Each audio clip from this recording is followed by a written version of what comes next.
헬로 웰리스 가족 여러분 반갑습니다. 건강검진만 받으면 콜레스테롤 수치가 높다는 말 정말 지겹도록 듣지 않으십니까? 기름진 삼겹살이나 튀김은 입에도 대지 않고 나름대로 건강관리를 한다고 하는데도 왜 콜레스테롤 수치는 좀처럼 떨어지지 않는 건지 답답하고 억울한 마음이 드실 겁니다. 콜레스테롤은 우리 몸의 세포를 만들고 호르몬을 합성하는 데 꼭 필요한 착한 일꾼이지만 그 수치가 혈액 1dl당 200mg을 넘어가면 혈관에 쌓여 언제 터질지 모르는 시한폭탄이 됩니다. 심장병, 뇌졸중 같은 무서운 심내혈관 질환의 가장 큰 원인이 바로 이 높은 콜레스테롤 수치입니다. 그래서 우리는 흔히 콜레스테롤의 주범으로 기름진 음식만을 생각하고 식단 관리에만 매달리곤 합니다. 하지만 놀랍게도 우리가 매일 무심코 하는 어떤 습관, 우리가 겪는 감정, 심지어 우리가 병을 고치기 위해 먹는 약 때문에 콜레스테롤 수치가 치솟을 수 있다는 사실 알고 계셨습니까? 오늘은 기름진 음식만큼이나 어쩌면 그보다 더 위험한 콜레스테롤의 숨은 주범 4가지를 낱낱이 파헤치고 어떻게 하면 이 보이지 않는 공격으로부터 우리 몸을 지킬 수 있는지 그 명쾌한 해법을 알려드리겠습니다. 첫 번째로 우리 삶의 작은 위안이자 습관인 커피의 두 얼굴에 대해 이야기해 보겠습니다. 아침에 일어나 잠을 깨기 위해 한 잔, 점심 먹고 나른함을 쫓기 위해 한 잔, 친구들과 이야기하며 또 한 잔. 우리 헬로 웰리스 가족들에게 커피는 이제 일상이 되었습니다. 향긋한 커피 한 잔이 주는 위로와 활력이 얼마나 큰지 저도 잘 압니다. 하지만 바로 이 커피 속에 우리의 콜레스테롤 수치를 은밀하게 올리는 성분이 숨어 있습니다. 커피 원두에는 카페스톨과 카웨올이라는 기름 성분이 들어있는데 이 성분들이 우리 몸의 간에서 콜레스테롤 합성을 촉진하는 역할을 합니다. 문제는 우리가 커피를 어떻게 마시느냐에 따라 이 성분들의 섭취량이 크게 달라진다는 점입니다. 혹시 종이 필터에 원두를 넣고 뜨거운 물을 내려 마시는 드립 커피를 즐기십니까? 그렇다면 정말 다행입니다. 종이 필터는 이 카페스톨과 카웨올 같은 기름 성분을 대부분 걸러주는 아주 훌륭한 역할을 합니다. 하지만 프렌치 프레스처럼 쇠로 된 거름망으로 원두를 눌러 내리거나 고온, 고압으로 빠르게 추출하는 에스프레소, 그리고 원두 가루를 그대로 물에 타서 마시는 터키식 커피는 이 성분들이 전혀 걸러지지 않고 커피잔에 고스란히 남게 됩니다. 우리가 흔히 마시는 믹스커피나 인스턴트 커피 역시 제조 과정에서 이런 성분들이 남아있을 가능성이 높습니다. 미국 하버드 대학교에서 진행된 연구에 따르면 필터를 사용하지 않은 커피를 하루에 5잔 이상 마시는 사람들은 필터 커피를 마시는 사람들에 비해 나쁜 콜레스테롤로 불리는 LDL, 콜레스테롤 수치가 평균적으로 8에서 10%나 더 높았다고 합니다. 별것 아닌 수치 같지만 콜레스테롤 수치가 정상 범위를 아슬아슬하게 넘나드는 분들에게는 결코 무시할 수 없는 차이입니다. 그렇다고 해서 당장 커피를 끊으실 필요는 없습니다. 몇 가지만 기억하시면 됩니다. 콜레스테롤 관리가 필요하시다면 하루 커피 섭취량을 서너 잔 이내로 조절해 주십시오. 그리고 이왕이면 종이 필터를 사용하는 드립 커피로 바꿔보시는 건 어떨까요? 향긋한 커피 향을 즐기며 직접 물을 내리는 그 시간 자체가 또 다른 즐거움과 여유를 줄 것입니다. 커피는 죄가 없습니다.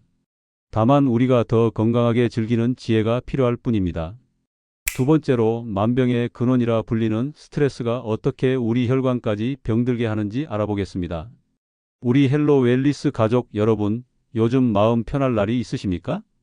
은퇴 후의 삶에 대한 걱정, 자식들 결혼이나 직장 문제, 아픈 배우자에 대한 염려, 그리고 예전 같지 않은 내 몸을 보며 느끼는 서글픔까지 살아가는 내내 우리는 크고 작은 스트레스를 안고 살아갑니다.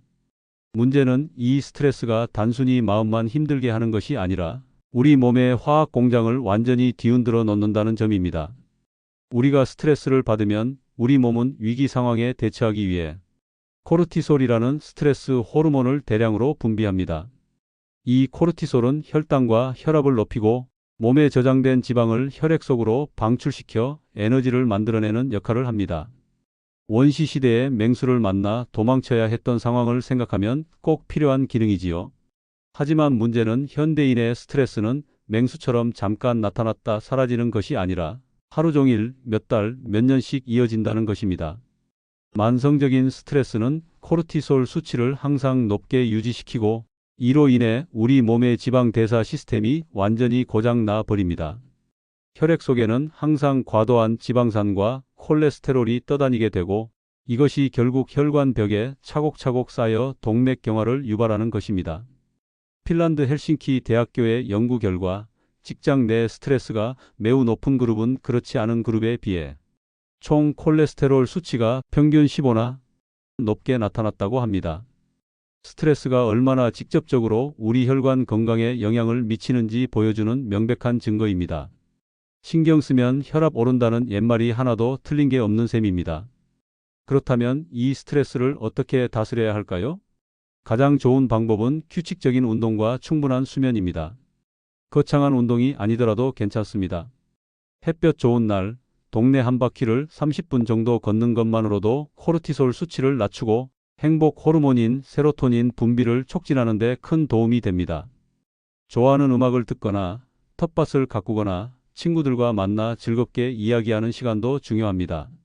나를 짓누르는 스트레스로부터 잠시나마 벗어나 내 마음에 쉼을 주는 시간을 의도적으로 만드셔야 합니다. 스트레스를 피할 수 없다면 현명하게 다스리는 법을 배우는 것이 우리 혈관 건강을 지키는 길입니다. 세 번째로 백해무익하다는 것을 알면서도 끊기 힘든 흡연의 치명적인 위험성에 대해 말씀드리겠습니다. 젊을 때부터 피워온 담배, 이제 와서 건강에 안 좋다는 걸 모르는 사람이 어디 있겠습니까? 하지만 많은 분들이 담배가 폐나 기관지에만 나쁘다고 생각하시지 콜레스테롤과 혈관에 얼마나 치명적인지는 잘 모르시는 경우가 많습니다. 흡연은 우리 혈관 건강에 크게 세 가지 방식으로 돌이킬 수 없는 상처를 입힙니다. 첫째, 흡연은 혈관의 가장 안쪽 벽을 이루는 내피세포를 직접적으로 손상시킵니다. 매끄러워야 할 혈관 안쪽 벽이 담배 연기 속 수천 가지 유해 물질 때문에 거칠어지고 상처가 나게 됩니다. 마치 낡은 수도관에 녹이 스는 것처럼 말입니다. 이렇게 상처난 부위에는 나쁜 LDL 콜레스테롤이 훨씬 더 쉽게 달라붙어 축산경화반, 즉 혈관 찌꺼기를 만들게 됩니다. 둘째, 흡연은 우리 몸에 좋은 콜레스테롤인 HDL 수치를 급격하게 떨어뜨립니다. HDL 콜레스테롤은 혈관 벽에 쌓인 나쁜 콜레스테롤을 다시 간으로 운반해오는 말 그대로 혈관 청소부 역할을 합니다.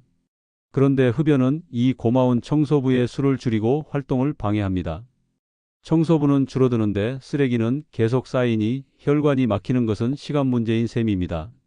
셋째, 흡연은 나쁜 LDL 콜레스테롤을 훨씬 더 악랄하고 위험한 형태로 변질시킵니다. 이를 산화되었다고 표현하는데 담배 연기 속 활성산소가 LDL 콜레스테롤과 만나면 콜레스테롤이 독성을 띠고 염증을 유발하는 형태로 바뀌게 됩니다. 비유하자면 그냥 쓰레기였던 LDL 콜레스테롤이 흡연으로 인해 독성 폐기물로 바뀌는 것입니다. 이 산화된 LDL은 혈관 벽에 더 잘 달라붙고 염증 반응을 일으켜 동맥경화를 매우 빠르게 진행시킵니다. 미국 심장협회의 보고서에 따르면 흡연자는 비흡연자에 비해 좋은 HDL 콜레스테롤 수치는 5에서 10%나 낮고 나쁜 LDL이 산화된 지표는 2배 이상 높았다고 합니다. 금연은 단지 기침을 멈추고 폐를 지키는 것만이 아닙니다. 우리 심장과 뇌로 가는 생명줄인 혈관을 지키는 가장 확실하고 유일한 방법입니다. 오늘 이 순간 사랑하는 가족들과 건강하게 더 오래 함께하기 위한 최고의 선물로 금연을 결심해 보시는 것은 어떨까요? 네 번째로 아마 많은 분들이 전혀 예상하지 못하셨을 약물 부작용에 대해 이야기해 보겠습니다. 우리 헬로 웰리스 가족들 중에는 혈압약이나 관절염약, 피부과 약처럼 매일 빼놓지 않고 챙겨 드시는 약들이 있으실 겁니다. 분명히 병을 고치고 증상을 완화하기 위해 먹는 약인데 이 약들이 부작용으로 콜레스테롤 수치를 높일 수 있다는 사실을 아는 분은 많지 않습니다. 특히 일부 약물들은 우리 몸의 지방 대사 시스템에 직접적인 영향을 미칩니다. 예를 들어 류마티스 관절염이나 심한 피부 질환에 쓰이는 스테로이드제는 염증을 가라앉히는 데는 효과적이지만 장기간 복용할 경우 간의 지방 대사를 방해하고 인슐린 작용을 교란시켜 콜레스테롤과 중성지방 수치를 높일 수 있습니다. 혈압약 중 하나인 일부 이뇨제 역시 몸의 수분을 배출시키는 과정에서 전해질 균형에 변화를 주고 이로 인해 지질 대사에 영향을 주어 콜레스테롤 수치를 올리기도 합니다. 이 외에도 일부 경구, 피임약이나 항바이러스제 등도 콜레스테롤 수치에 영향을 미치는 것으로 알려져 있습니다. 실제로 영국 옥스퍼드 대학교의 연구에 따르면 스테로이드제를 6개월 이상 장기간 복용한 환자의 30%에서 나쁜 LDL 콜레스테롤 수치가 정상 범위를 넘어섰다고 합니다. 여기서 가장 중요한 점을 말씀드리겠습니다. 절대로 콜레스테롤 수치가 걱정된다고 해서 지금 복용하고 계신 약을 마음대로 끊으시면 절대 안 됩니다. 그것은 더 큰 위험을 초래할 수 있습니다. 가장 현명한 방법은 정기적으로 혈액 검사를 받으면서 콜레스테롤 수치를 확인하고 만약 수치가 높게 나온다면 반드시 처방받은 병원의 주치의와 상담하는 것입니다. 의사 선생님께서는 약물 종류를 조정해 주시거나 콜레스테롤을 관리할 수 있는 다른 방법을 함께 처방해 주실 겁니다. 내가 먹는 약이 내 몸에 어떤 영향을 미치는지 정확히 알고 전문가와 긴밀하게 소통하는 것. 이것이 바로 약으로 인한 부작용을 최소화하고 건강을 지키는 가장 안전한 길입니다. 자, 오늘 이야기 한번 정리해 보겠습니다. 우리의 콜레스테롤 수치를 높이는 것은 기름진 음식만이 아니었습니다. 첫째, 필터 없이 내린 커피는 콜레스테롤 합성을 촉진할 수 있으니 이왕이면 필터 커피로 건강하게 즐기는 지혜가 필요합니다. 둘째, 만성적인 스트레스는 호르몬 불균형을 일으켜 혈관에 기름때가 끼게 만드니 걷기나 명상, 즐거운 취미 생활로 마음을 돌보는 시간을 꼭 가지셔야 합니다. 셋째, 흡연은 좋은 콜레스테롤을 파괴하고 나쁜 콜레스테롤을 독하게 만들어 혈관을 망가뜨리는 최악의 습관입니다. 넷째, 일부 혈압약이나 스테로이드제 등은 부작용으로 콜레스테롤 수치를 높일 수 있으니 반드시 주치의와 상담하고 정기적인 검사를 받으셔야 합니다. 콜레스테롤 관리는 단순히 무엇을 덜 먹느냐의 문제가 아니라 우리의 생활 습관 전반을 건강하게 되돌아보는 과정입니다. 오늘 제가 알려드린 4가지 숨은 원인을 잘 기억하셔서 식단 관리와 함께 현명하게 대처하신다면 분명히 건강한 혈관을 되찾으실 수 있을 겁니다. 오늘 영상이 유익하셨다면 좋아요 한번 꼭 눌러주시고 혹시 우리 헬로 웰니스 가족들이 알고 계신 또 다른 의외의 콜레스테롤 상승 요인이 있다면 댓글로 함께 지혜를 나눠주세요. 아직 구독을 안 하셨다면 지금 바로 눌러주시고 저희 헬로 웰니스와 건강 가족이 되어주세요. 다음 시간에도 우리 헬로 웰니스 가족들의 삶을 더욱 건강하고 행복하게 만들어 드릴 알찬 정보로 다시 찾아뵙겠습니다. 끝까지 시청해 주셔서 진심으로 감사합니다.